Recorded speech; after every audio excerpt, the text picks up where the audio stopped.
अब बहुत ज्यादा इंपॉर्टेंट टॉपिक के बारे में बात करेंगे, बहुत ध्यान से सुनना। सरकार ने सवाल उठाए हैं ग्लोबल हंगर इंडेक्स की मेथोडोलॉजी और डेटा एक्यूरेसी पर। कहा है कि ग्लोबल हंगर इंडेक्स जो तैयार किया जा रहा है वो सही तरीके से तैयार नहीं किया जा रहा, उसमें जो मेथोडोलॉजीज का उपयोग किया जा रहा है, जिस प्रकार से वो रैंकिंग रिलीज कर रहे हैं वो गलत है, सही तरीके से नहीं कर रहे हैं। तो सरकार ने यही सवाल जो है वो उठाए हैं ग्लोबल हंगर इंडेक्स की जो अभी लेटेस्ट रिपोर्ट आई है उसकी मेथोडोलॉजी और डेटा एक्यूरेसी पर। आरोप लगाया है कि जो बच्चे हेल्दी हैं उनको भी जो है वो रैंकिंग में शामिल कर लिया है, क्योंकि देखो ग्लोबल हंगर इंडेक्स में हम लोग देखते हैं कि सिर्फ उन्हीं बच्चों को शामिल किया जाता है जो बच्चे कुपोषित हैं, राइट, माल न्यूट्रिशन की कैटेगरी में हमें देखने को मिलते हैं, बट हमारी कंट्री के हेल्दी बच्चों को भी इस रिपोर्ट में शामिल कर लिया गया है।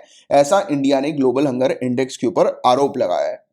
सरकार ने already NGO Welthungerhilfe Welthungerhilfe, तो देखो ये क्वेश्चन यहां से उठेगा कि जो है वो ये रिपोर्ट जो है वो ग्लोबल हंगर इंडेक्स की रिपोर्ट किसके द्वारा तैयार की जाती है। तो आपको ये चीज ध्यान में रखनी है, अगर ऑप्शन में वेल्थ हंगर हिल्फे लिखा है जो कि एक एनजीओ है तो वो आपको करेक्ट मार्क करना है। या फिर कभी कभी ऐसा भी क्वेश्चन बन सकता है कि वेल्थ हंगर हिल्फे जो है वो क्या है, अगर ऑप्शन में एक एनजीओ लिखा हुआ आएगा तो उसको आप मार्क करना, क्योंकि एमनेस्टी इंटरनेशनल से related already if I am not wrong 2017 के क्वेश्चन पेपर में यूपीएससी के ये चीज पूछी गई थी, राइट। तो ये कंपाइल करती है ये पूरी रिपोर्ट, और जितनी भी इसकी मेथोडोलॉजी जो होती है, डेटा एक्यूरेसी जो होती है, इसका जो सैंपल साइज जो होता है वो अभी इसने बताया नहीं है, इससे अभी हमें जानना जरूरी है। बट हमने ऑलरेडी इसको लिख दिया है कि आपके जो मेथोडोलॉजी है उसमें गड़बड़ी है, उसमें खराबी है, बट इसने अभी कोई रिप्लाई नहीं किया है। जब रिप्लाई करेगी तो हम लोग इस पर डिस्कस करेंगे।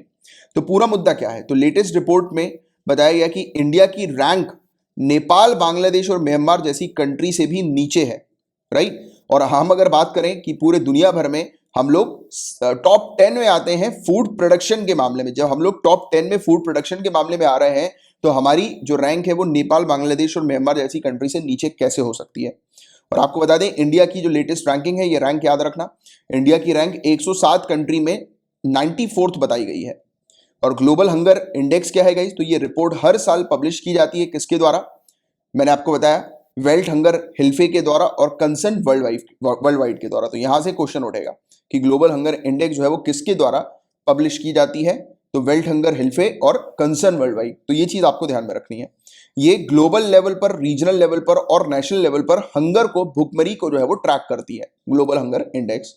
ये एक इंपॉर्टेंट चीज है, क्योंकि देखो इसकी मेथोडोलॉजी पर हमने सवाल उठाया तो यूपीएससी आपसे पूछेगी कि ये किस प्रकार से कंट्रीज को रैंक करती है, तो आपको ये वाला पॉइंट जो है वो पता होना चाहिए जो मैं बताने जा रहा हूं। तो ग्लोबल हंगर इंडेक्स का स्कोर जो होता है वो एक फॉर्मूला के ऊपर आधारित होता है, जिसमें टोटल 3 डायमेंशन होते हैं हंगर के, भुखमरी के। इनसफिशिएंट कैलोरी इनटेक, जैसे कि आप कैलोरीज के बारे में जानते होंगे गाइस कि जो भी आप खा रहे हो उसमें कुछ ना कुछ कैलोरीज होती हैं, राइट। कुछ भी आप इनटेक कर रहे हो, जैसे सिवाय कुछ चीजों को छोड़कर, जैसे कि ग्रीन टी हो गया तो इसमें कोई कैलोरी वगैरह नहीं होती, और मेरे ख्याल से शायद ब्लैक कॉफी में भी कोई कैलोरी वगैरह नहीं होती है। तो ऐसी कुछ कुछ ऐसे होते हैं जिसमें कैलोरी नहीं होती, बट जैसे अगर आप रोटी खा रहे हो तो उसमें बहुत ज्यादा कैलोरी होती है, मेरे ख्याल से 2 रोटी में करीब 170-180 कैलोरीज के आसपास होती है, यानी कि 90-100 कैलोरी एक रोटी में हो जाती है। तो ऐसी कैलोरीज हम लोग को इस प्रकार की देखने को मिलती है। तो अगर जो बच्चे या जो लोग कैलोरी का प्रॉपर तरीके से इंटेक नहीं कर रहे हैं, इनसफिशिएंट कैलोरी इंटेक जिनमें देखने को मिल रहा है, तो वो उस फैक्टर को इसमें इंक्लूड किया जाता है। चाइल्ड अंडर न्यूट्रिशन, यानी कि जिस कंट्री के अंदर बच्चे कुपोषित हैं, राइट। चाइल्ड मोर्टेलिटी, यानी कि जिस कंट्री के अंदर 5 साल से कम की उम्र के बच्चों की मौतें हो रही हैं। तो ये चीज हमें इस प्रकार के 3 डायमेंशन के ऊपर आधारित एक फॉर्मूला रहता है, जिसके आधार पर ये रैंकिंग जो है वो रिलीज की जाती है। इसमें 4 कंपोनेंट इंडिकेटर्स होते हैं, जैसे कि पहला अंडर नरिशमेंट।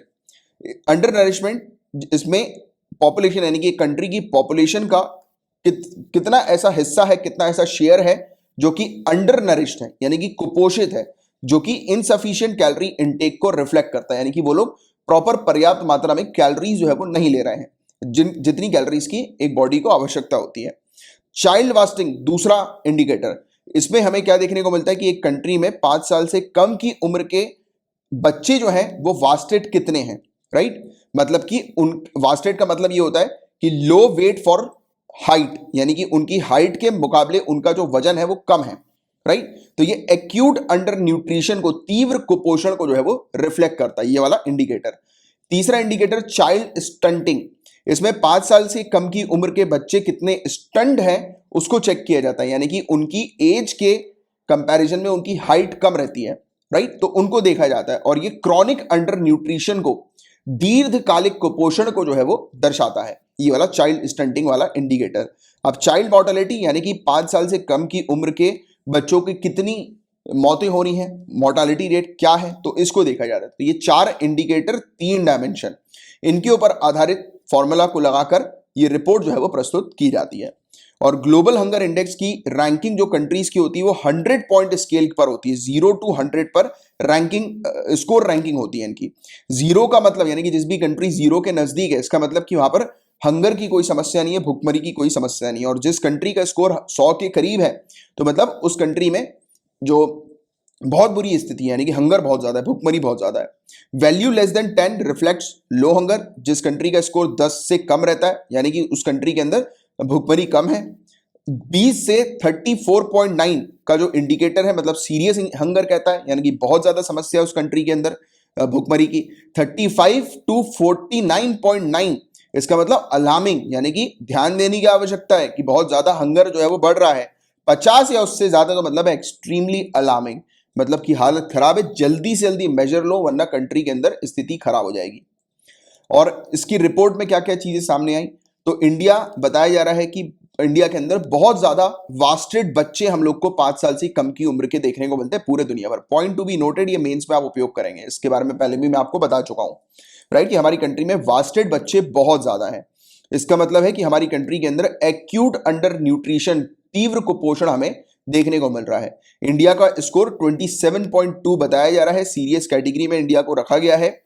बताया जा रहा है कि जो क्षेत्र हम लोग को साउथ ईस्टर्न एशिया के देखने को मिलते हैं, तो हमारे से पीछे मात्र 2 ही कंट्री हैं, तिमोर लेस्ते अफगानिस्तान, 3 मतलब तिमोर लेस्ते अफगानिस्तान और नॉर्थ कोरिया, और लीस्ट 4 में हम लोग आते हैं।